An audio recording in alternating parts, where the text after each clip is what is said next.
Today we're out here in San Felipe in one of the roughest terrains in the desert. We're testing the trophy truck number 10 from 𝗙𝒂𝒍 Racing. We're basically doing a debrief from the Baja 1000. The 𝗙𝗢𝗟𝗟𝗢𝗪 are one of the teams that we work close with. After the race, they felt that we could go faster and more comfortable in San Felipe.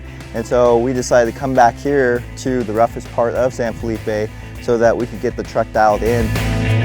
So last year we ended up winning the Baja 1000, and that was obviously really amazing. I usually like driving a little bit more than co-driving. I think they tricked me to come out here saying that I was going to drive, but then I just ended up being in the passenger seat and it was really bumpy. This last Baja 1000 was probably one of the roughest Baja 1000s that we've gone through. It gave us an opportunity to really look at how the suspension would work here.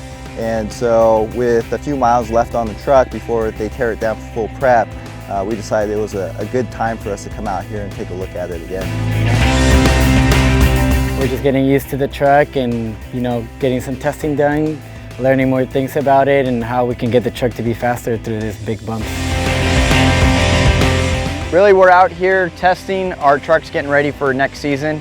We've come to the end of the 2020 season, thankfully. So we got some competitors out here, also Fox teammates. Good way for us to compare notes, compare trucks, and see who can leave here the best and the fastest.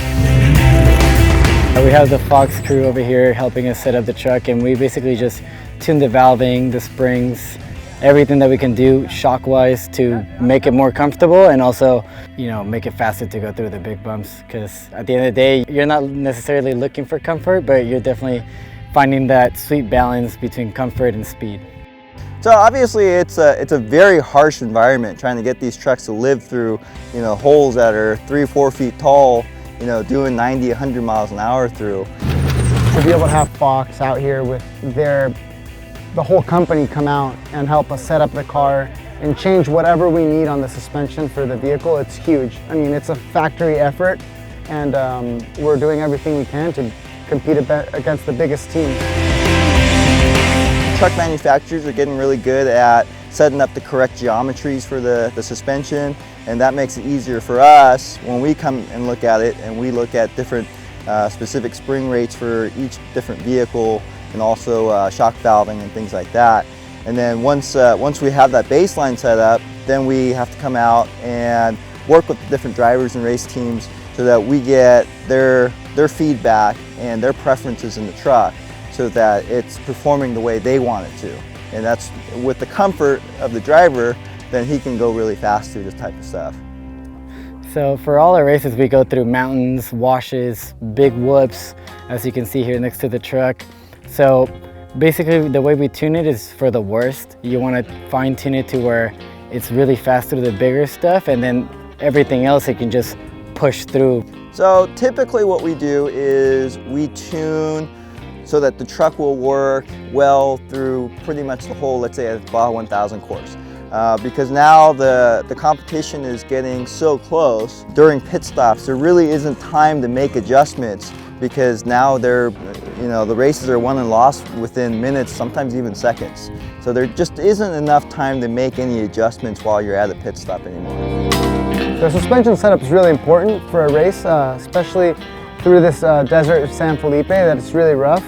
During the Baja 1000, we weren't 100% happy with how the truck handled with different fuel loads. So today that's one of the things that we were kind of checking out and seeing how the truck would handle, without the spares in case you lose them, and just trying to find a better setup so you can really push.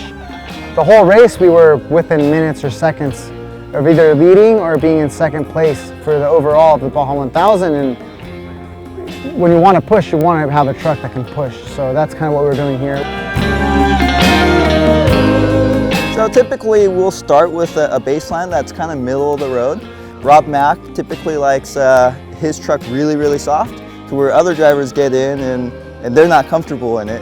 And then some drivers want it so stiff so that they can just go as hard as they can, but then other drivers will get in and be like, hey, this is a little too rough. I don't think I can hang on to this thing for 1,000 miles. Definitely a big range in between different drivers. It's absolutely an incredible feeling. I mean, obviously your entire body is kind of being shaken around, but at the same time you can still see straight. You can still carry conversations on with your navigator, and that's really how we judge suspension changes. Is we'll go down this road and be talking, and at 80 miles an hour can we understand each other? At 90 miles an hour can we understand each other? At 110 miles an hour can we understand each other? So, and can my eyes stay focused straight ahead and see the next hole, see that rock in the road? It's amazing. Every time I get in the truck, and I was just even telling Mike Kim, and I've been doing this, like I said, since 2003, and I still get in and go, it's absolutely amazing what we can do today. The feel of the vehicle comes with a lot of experience. I've been racing professionally for 12 years now, and my brother's been doing it professionally for, I think, 3 years. One of the times that we tried something, right here before the first pole, I told him, I was like, hey, let's go back, it's not good. And he made me suffer for 3 more poles and then come back, you know, for him to feel it. And I just joke, I was like, yeah, it's the bad back from bouncing the car so long that you can feel it right away. It starts with awesome companies like Fox. I've been a Fox driver since basically my very first day driving back in 2002, 2003. And the technology, it's absolutely unbelievable what these trucks can do and how every year it progresses.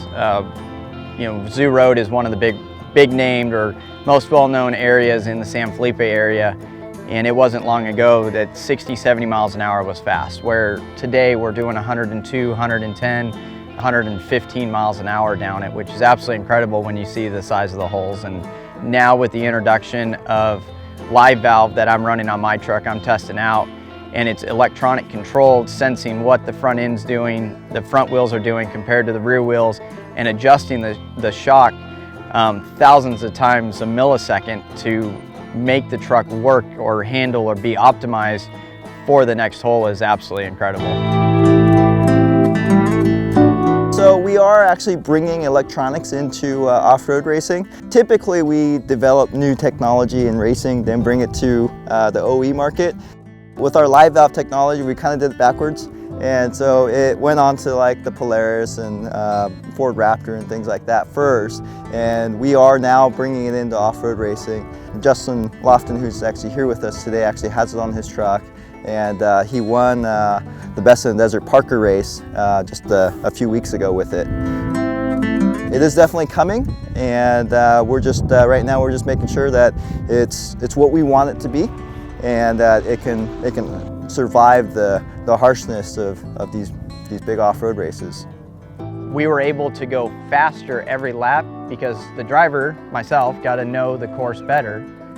And then the holes continued to get bigger, but the suspension adapted for that. So I think it's going to make it more enjoyable for a driver, and I think you're just going to continue to see the average speeds of races continue to climb.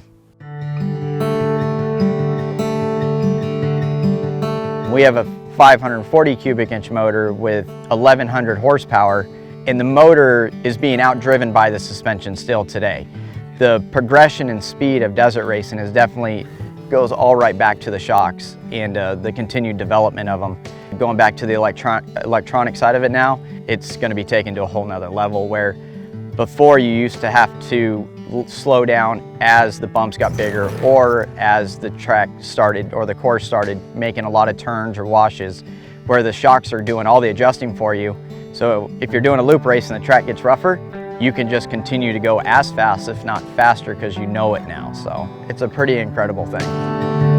So we are using quite a bit of data acquisition in off-road racing as well. It's a little tougher in off-road racing because the tracks change constantly. The track really actually wears in as you get more race traffic going through it. So especially on like a closed circuit course, the track will deteriorate quite a bit. So at least with the trophy trucks, they're at the front, so they don't experience it as much.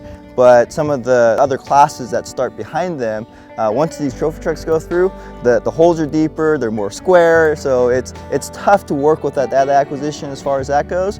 We're a long ways away from Formula One, but I sure feel like we're becoming more technology based than even what we were 3 or 4 years ago. And as the electronics continue to become more reliable, these trucks are going to adapt more of them in it, and more and more things we will be able to change on the fly in the truck. You know, I sit in the truck, I feel how the truck feels, and then we work with the driver to get to where he's comfortable with it. I don't think it actually takes out anything away from the driver. It actually, if anything, may enhance the driver. Mainly for us, it's not so much, you know, how many G's did you pull in this corner and how much grip did you actually get. It's more of a driver comfort deal so that, you know, he has confidence in his vehicle to be able to push.